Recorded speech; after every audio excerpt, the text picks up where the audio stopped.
Bienvenidas y bienvenidos a una nueva emisión de Por Fin Lo Sabemos. Ustedes nos están escuchando a través de las 16 emisoras de paz que tiene la Radio Nacional de Colombia y por el resto de frecuencias que tiene la Radio Nacional en nuestro país. Un saludo muy especial también a todas las personas que se conectan a esta hora a través de nuestro Facebook Live JEP Colombia. La producción de Por Fin Lo Sabemos es de Catalina Martelo y Karen Aroca. Mi nombre es Juliana Cañaveral y como siempre aquí en el estudio está conmigo Carlos Alberto Chica. Muy buenas tardes. ¿De qué vamos a hablar hoy, Carlos? Hola, Juliana. Un saludo muy especial a nuestra audiencia. Hoy llegamos a la emisión número 16. ¿Cómo se pasa el tiempo volando? ¡Qué barbaridad!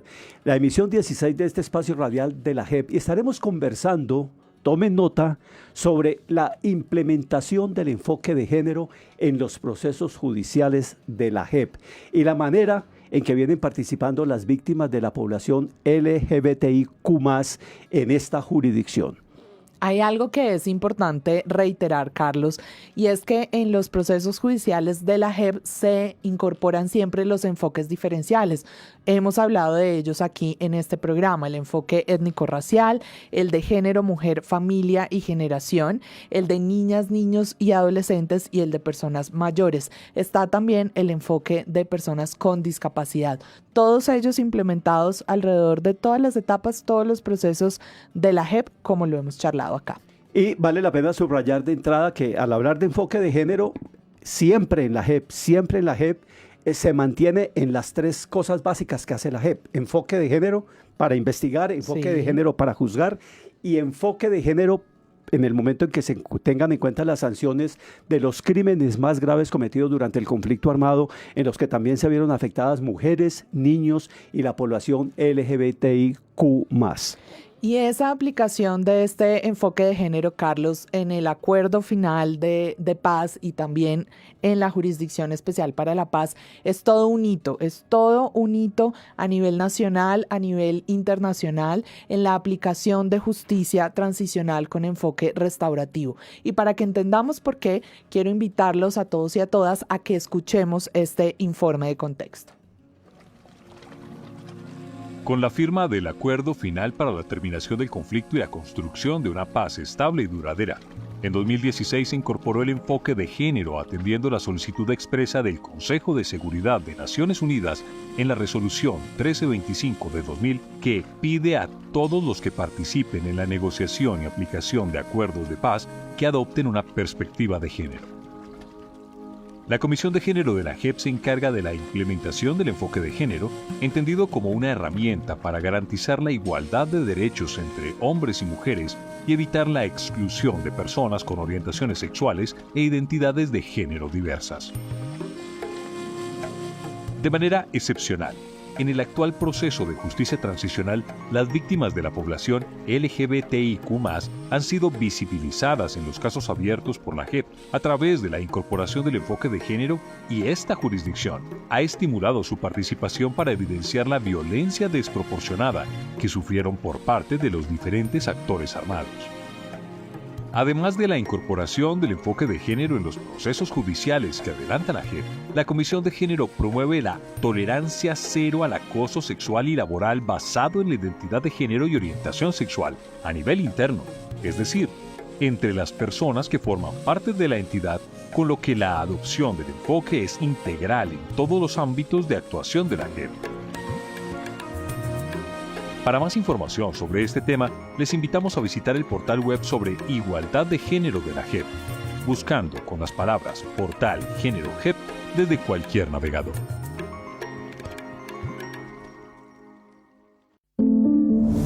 Por fin lo sabemos. Justicia y verdad para la paz. Este apretado informe de contexto para entrar en materia fue preparado por José Díaz y Daniel Perdomo de la Subdirección de Comunicaciones de la JEP. A ellos, muchas gracias por su aporte para nuestra emisión de hoy. Carlos, y como escuchamos en este informe, la adopción del enfoque de género en la JEP responde a lo que se estableció en el acuerdo final y además nos permite entender algo de lo que hemos hablado aquí ampliamente en Por fin lo sabemos, y es que las más de 9 millones de víctimas del conflicto armado en Colombia son diferentes. Así como somos diferentes todos en el mundo, pues las víctimas también son diferentes. Los daños que han sufrido, el dolor que padecieron durante la guerra no se puede comparar, y justamente por eso es muy importante que las medidas que se tomen para aliviar el sufrimiento de las víctimas tengan presente estas necesidades individuales y estas particularidades, pero además sus propios proyectos de vida. Y además eso tiene que ver, Juliana, con el hecho de que, como hemos dicho en otros programas, en la JEP es muy importante considerar a las personas tales y como son las personas y los contextos en que han ocurrido los hechos y en los contextos en que viven, que es una particularidad de esta justicia restaurativa. Diálogos para construir, reparar y sanar. 2:35 p.m. y a esta hora saludamos a la magistrada Alexandra Sandoval. Ella es la coordinadora de la Comisión de Género de la JEP. Magistrada Sandoval, bienvenida, por fin lo sabemos, qué rico tenerla aquí en el estudio. Muy buenas tardes a ustedes y a las y los oyentes que nos escuchan y a quienes están conectados en las redes. Para mí es un placer poder venir a hablar de lo que hacemos en el día a día en la Comisión de Género de la Jurisdicción Especial para la Paz. Y como en todas nuestras emisiones, les recordamos que ustedes también tienen la posibilidad de plantear sus dudas, sus inquietudes, hacer sus comentarios y planteárselos a la magistrada. Pueden comunicarse a las líneas de la Radio Nacional. En Bogotá pueden llamar al 2-200-727 y en el resto del país al 018-011-8959. Magistrada, hay una definición del enfoque de género que es esta del lente analítico, ¿no? De esta perspectiva que lo que está buscando es garantizar que la igualdad entre hombres y mujeres sea real, pero además también evitar la exclusión de las personas que tienen identidades de género diversas. Explíquenos un poco más de esta definición para que arranquemos con la parte conceptual y todos estemos en la misma página.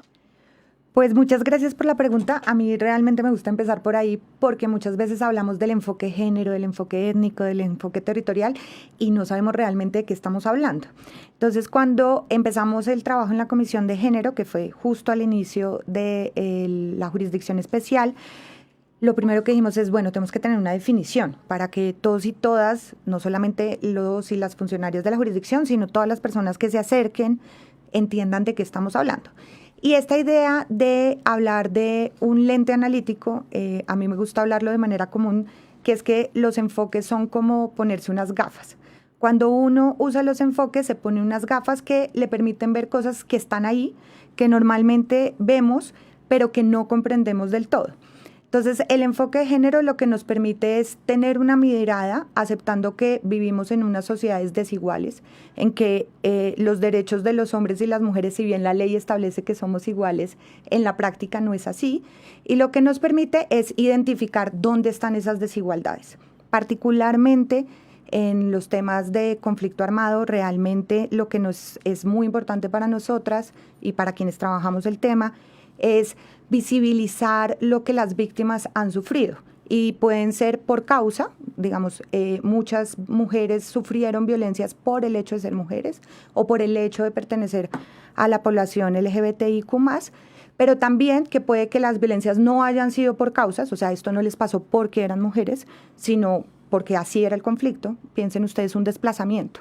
Sí. El desplazamiento normalmente, algunos desplazamientos, por ejemplo, sí se hicieron por temas étnicos o territoriales, control territorial, pero digamos que no es común que se haga un desplazamiento a mujeres por el hecho de ser mujeres. Pero entonces lo que podemos visibilizar es que los daños son distintos y que muchas veces son desproporcionados. ¿Por qué? Porque la manera en que estas mujeres vivieron ese desplazamiento es distinto a como lo habrían vivido los hombres, precisamente porque partimos de este patriarcado en el cual no estamos bajo la misma situación. Y el acceso a derechos, a servicios, a herramientas que nos permitan incluso superar hechos victimizantes como los que vemos en la jurisdicción no son los mismos. Entonces, lo que nos permite el enfoque es aceptar una realidad, tener unas herramientas que analíticamente y metodológicamente nos permitan que en los procedimientos que nosotros hacemos, esas causas y esos daños se visibilicen para poderle dar una respuesta efectiva a las víctimas que se presentan ante la jurisdicción. Yo tengo ahí una pequeña duda. Nos queda fácil entender esto del enfoque de género hombre-mujer, pero ¿en qué momento se mete LGBTIQ+? ¿Por qué se asocia el enfoque de género con LGBTIQ+? Pues porque si uno entiende género de una manera amplia, género es básicamente una construcción social que nos enseñaron a qué es ser un hombre, cómo se ve un hombre y cómo se ve una mujer. Ajá. Y normalmente nuestra sociedad entiende que el mundo es binario. Hay hombres y mujeres. ¿En dónde entra la población LGBTI? En una aceptación de que no vivimos en un mundo binario. Hay muchas maneras de expresar el género.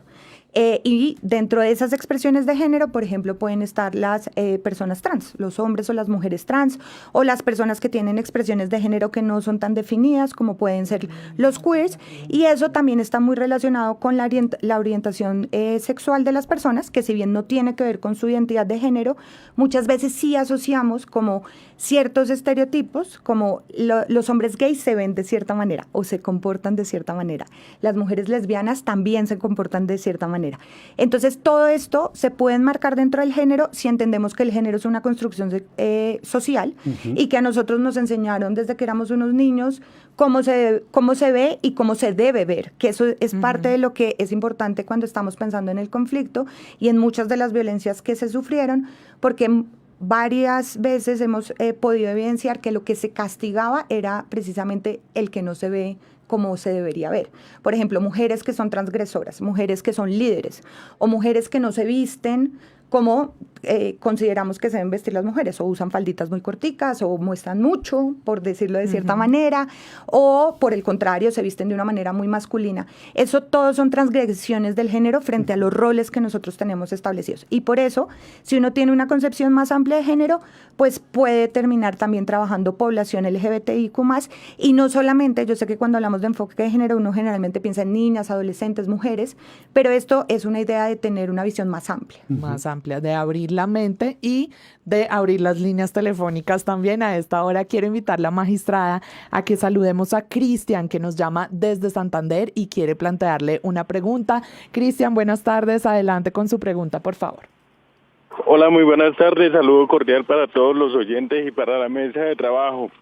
Hay una situación que diría uno es una línea delgada, pero que desafortunadamente no es tan delgada en cuanto a las víctimas del conflicto, y es la revictimización por falta de atención de las entidades del Estado a reparar o a atender oportunamente pues las situaciones que amerita pues los hechos que ellos vivieron. En el caso específico de las víctimas, por ejemplo, integrantes de la comunidad LGBTIQ+, ¿cuáles son esas acciones que implementa la JEP para evitar una revictimización? Magistrada. Bueno, primero agradecerle a Cristian por la pregunta, que me permite entrar un poco como en el trabajo que venimos haciendo desde la comisión, pero en general desde lo que hacemos desde la jurisdicción.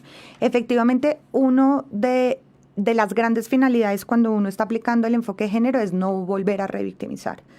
¿Por qué? Porque ya es suficiente con lo que se pasó y sabemos que muchas veces cuando se acercan a las entidades públicas sufren revictimización por diversos factores, como por ejemplo que vayan a poner la denuncia y no les crean lo que les pasó, o les hagan preguntas en las cuales las culpabilizan de lo que les pasó. O sea, como dónde estaba, por qué estaba vestido así, por qué estaba de noche, como si la persona se hubiera puesto en la situación para sufrir el hecho victimizante. Y además, por ejemplo, que les hagan cosas como tener que contar el relato en diversas ocasiones en escenarios que no son seguros, o sea, como parados ahí frente a una ventanilla en la fiscalía y después ante el médico, y tener que contar el relato tantas veces también hay veces puede ser muy revictimizante. Entonces, claramente tenemos un mandato de hacer acciones sin daño, les llamamos, y esto implica pensarse los escenarios de manera que nuestros procesos y nuestros procedimientos sean espacios seguros y que estén preparados con las víctimas. Es decir, nunca vamos a poner a una víctima a hablar en un pasillo, ni la vamos a poner a hablar de nada de lo que no quiera hablar.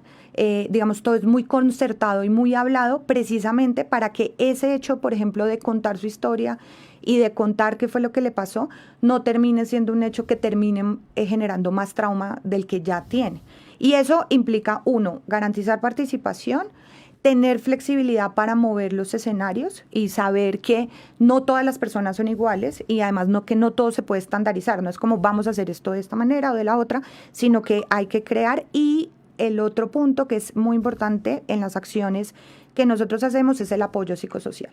Las y los abogados tenemos la tendencia a creer que nosotros no las sabemos todas y que podemos hacer todo tipo de cosas, pero es el trabajo en la jurisdicción nos ha mostrado que necesitamos tener apoyos y en ese sentido brindamos apoyo psicosocial antes, durante y después, por ejemplo, de las entrevistas y de las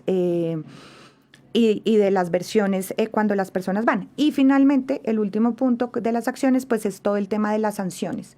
Y creo que ustedes ya lo han hablado en otros programas, por eso no quisiera extenderme, pero las sanciones que son el componente restaurador que podemos dar desde la JEP están concertadas con las víctimas, precisamente para que no sea una imposición. El otro día, preparándonos para este programa, nos informamos con mucho detalle de cosas que hace la JEP, como por ejemplo permitir que las madres que tienen niños lactantes vayan a las audiencias, les ayudan a cuidar los niños, que al personal de seguridad, al portero del edificio, al personal de seguridad, a los escoltas, a las secretarias, a todo el mundo en la JEP, lo han metido en este rollo para precisamente no revictimizar. Claro, y es que la revictimización puede venir de muchas partes. Entonces, por ejemplo, hay una cosa que yo le llamo comúnmente la dictadura del portero, y es, yo puedo tener una institución muy bonita y muy bien coordinada, pero si llegan a la institución, el portero le dice, aquí no puede entrar con niños, o así no puede venir vestido. Porque el portero cree que eso es lo que tiene que hacer porque trabaja en una institución y porque la institución no se ha tomado el trabajo de prepararlo para recibir a todo tipo de víctimas y a todo tipo de personas. Entonces, en ese sentido, por eso tenemos estas líneas de capacitación a todos los funcionarios y funcionarias en todos los niveles, porque necesitamos que todo el mundo esté preparado. Lo de la sala es algo muy bonito y me gusta mucho que se los hayan contado, porque la sala de cuidado no solamente es de lactancia, tenemos una sala de cuidado de niñas y niñas, porque esa es una barrera que es muy común en la justicia ordinaria. Las mujeres o las personas llegan con sus niños a denunciar y llegan al edificio y les dicen, no pueden entrar. Y entonces a la mujer en ese momento le toca tomar una decisión muy difícil. O dejo el niño, piensen, no sé, los juzgados en Bogotá están en la 10ª, con 20 y pico, lo dejo ahí afuera o pongo la denuncia y muy seguramente no la van a presentar y eso implica una barrera a la justicia. Entonces lo que ideamos fue una sala que no solamente funciona para víctimas, también le funciona para las comparecientes, por ejemplo, que traen sus niños, para que no tengan que someter a los niños a entrar a oír la audiencia, de pronto a oír cosas que ellas no quieren que escuchen, pero también nos sirve para los funcionarios y funcionarias, porque muchas veces nuestros funcionarios y funcionarias, sus redes de apoyo, hay un día que no funcionan. Y entonces saben que en la jurisdicción hay un espacio que es muy bonito, además está muy bien adecuado, que hay trabajadoras sociales que están ahí todo el tiempo y los niños van a estar ahí resguardados y ellas pueden hacer sus diligencias sin ningún problema. Y eso es realmente algo que nos gustaría que no solamente existiera en la rama judicial, sino en las otras entidades públicas, porque esta es no solamente una barrera de acceso a justicia, sino muchas veces de muchos servicios. Y todo eso está coordinado, magistrada, por la Comisión de Género. Quisiera que nos contara esta comisión qué funciones tiene, es decir, implementar todo eso. Ya en las anteriores respuestas nos ha ido dando pistas, pero que aterricemos qué es lo que hace la comisión y sobre todo por qué una comisión como esta es importante en un sistema de justicia transicional. Todo esto que usted nos ha hablado se podría implementar en cada caso o los magistrados en lo que están investigando, pero se creó específicamente una comisión de género. Entonces, ¿por qué es importante tenerla? Bueno, como ustedes vieron en el contexto cuando empezamos el programa, pues este es el primer acuerdo de paz que da un mandato de implementación del enfoque de género y dice, en todo lo que se haga en el acuerdo tiene que haber implementación del enfoque. Entonces, cuando empezó la jurisdicción, dijimos, bueno, ¿cómo lo vamos a implementar? Y para la implementación del enfoque es importante tener garantes. Yo digo dolientes, pero es básicamente alguien que esté pendiente. De que Porque sí todos pase. y todas tenemos muchas funciones, nos toca hacer muchas cosas en el día a día. Entonces es importante que haya personas especializadas en el tema que todo el tiempo estén recordando, por favor no se les olvide, o miren que en esto no tuvieron en cuenta el enfoque, o para esto deberíamos tenerlo en cuenta.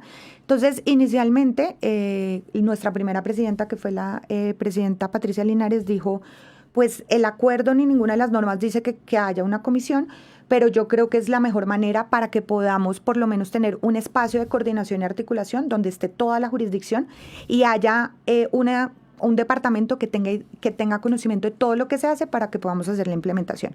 Entonces, básicamente las funciones, como quedaron establecidas en el reglamento, así muy a grandes rasgos, son 4. Una, tenemos la posibilidad de incidir en las normas y en las circulares y en los acuerdos que tenemos dentro de la jurisdicción. Entonces, por ejemplo, cuando creamos nuestras normas de procedimiento, que fue lo primero que hicimos como jurisdicción, ahí incluimos artículos muy importantes. Una, por ejemplo, y para la pregunta de Cristian me parece muy buena, de revictimización, es que quedó una norma que dice que ninguna persona que sea víctima de violencias basadas en género puede ser confrontada con el perpetrador si no lo desea.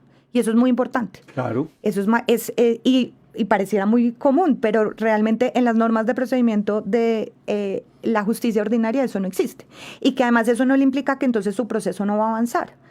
Hay mujeres y hay personas que nos dicen, yo sí quiero confrontar al perpetrador, yo quiero verle la cara, yo quiero decirle el daño que me sufrió, pero hay otras personas que dicen, no, yo no lo quiero ver. No Sería estoy demasiado, preparado. no estoy preparado, y uno tiene que entender que esos son procesos distintos de cada quien.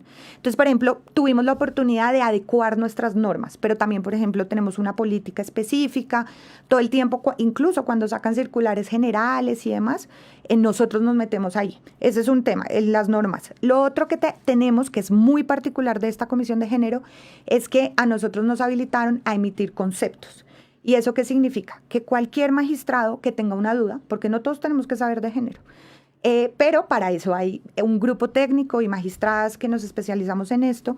Entonces, si tienen una duda sobre cómo aplicar el enfoque en un caso en particular, le pueden pedir un concepto a la comisión. Ah, qué bien, porque precisamente para allá iba yo. Ajá. Porque recientemente aquí estuvimos hablando del caso 11, que investiga violencia basada en género, incluyendo violencia sexual y reproductiva y crímenes cometidos por prejuicios asociados a estos temas. Sí. En un caso como ese, que es un gran macrocaso, ¿ustedes qué hacen ahí?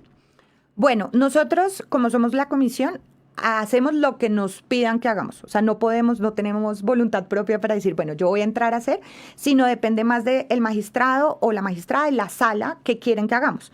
En los macrocasos en general, no solo en el 11, pues hemos estado apoyando de diversas maneras. Uno, haciendo conceptos, que son conceptos técnicos, Sí. de cómo se debe entender la violencia basada en género, cuál es la diferencia con la violencia con prejuicio, como estos conceptos muy específicos. Pero también podemos prestar apoyos concretos en movilidad, es decir, las magistradas podemos ir a apoyar los casos, y también hacemos un trabajo que es muy importante y es ir recogiendo las buenas prácticas. Dentro de los macrocasos que ya han ido avanzando, las magistradas que han llevado los casos han tenido muy buenas experiencias.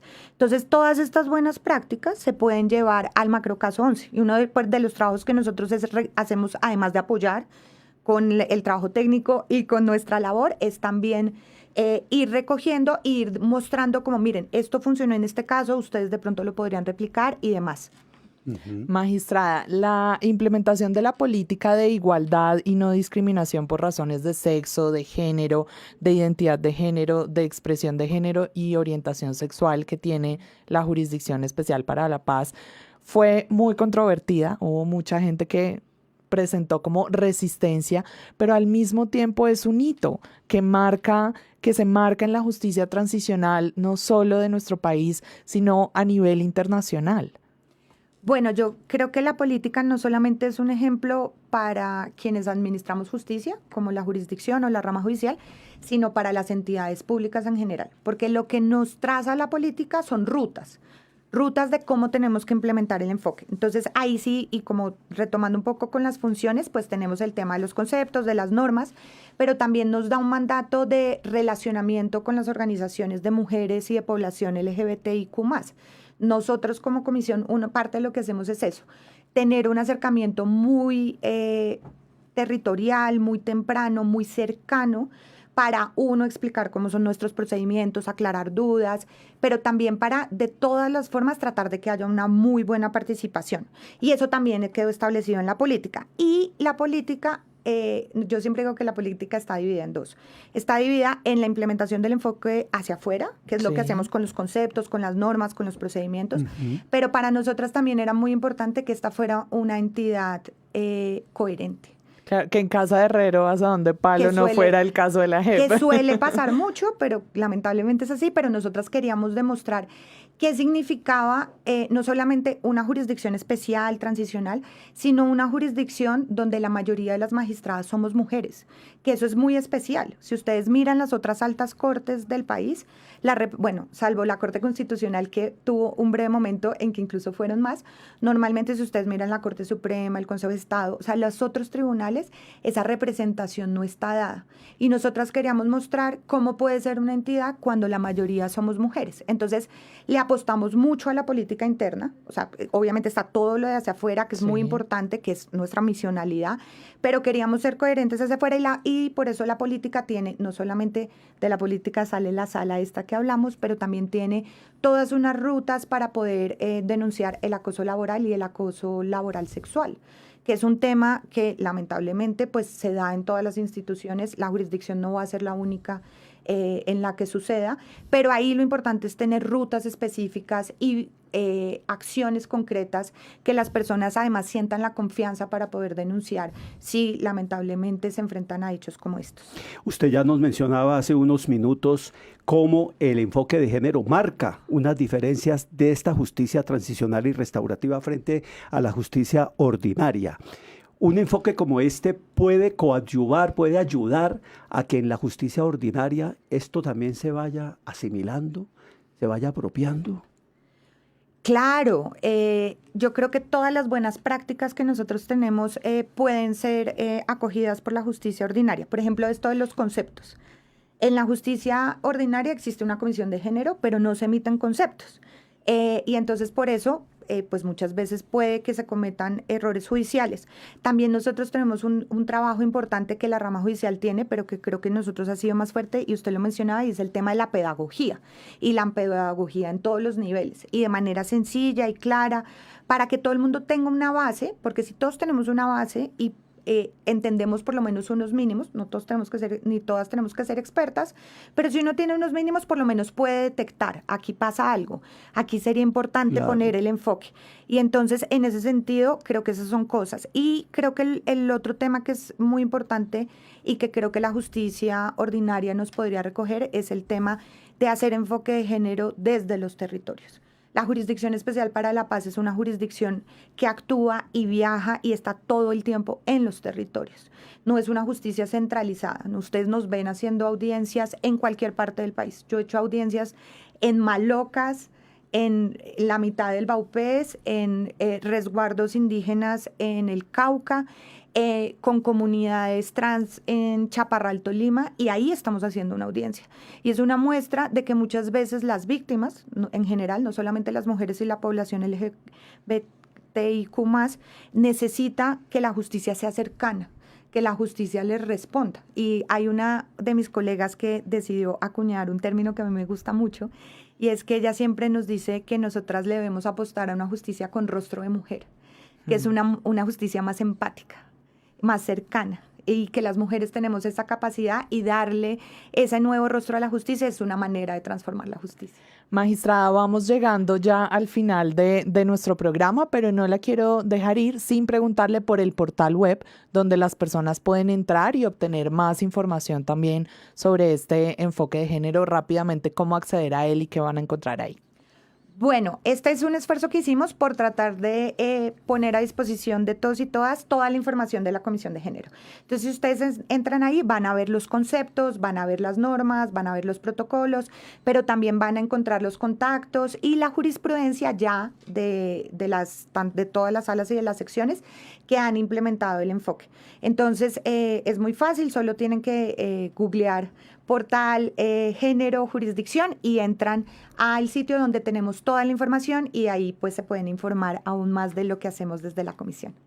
Se nos acabó el tiempo, magistrada. Muchas gracias. Esto A fue ustedes. Vea, volando. Nos volvemos a ver el próximo jueves a las 2:30 de la tarde y vamos a hablar sobre secuestro. Sí, el caso número 1 con la magistrada Julieta Lemaitre, que es relatora de este caso. Y como siempre, Carlos, dejemos a nuestros oyentes con la invitación de ir al portal de la JEP, a la sección de podcast, para que puedan descargar y seguir allí todos los contenidos sonoros, también a través de Facebook y de YouTube. Nos vemos entonces el jueves a las 2:30 de la tarde. Sigan con toda la programación de la Radio Nacional. Para que sanen las heridas, avanzar hacia la reconciliación y construir paz, es necesario comprender cómo la justicia y la verdad restauran los tejidos rotos por el conflicto. En Radio Nacional de Colombia, por fin lo sabemos. Un espacio para estar al día con la JEP. Justicia y verdad para la paz.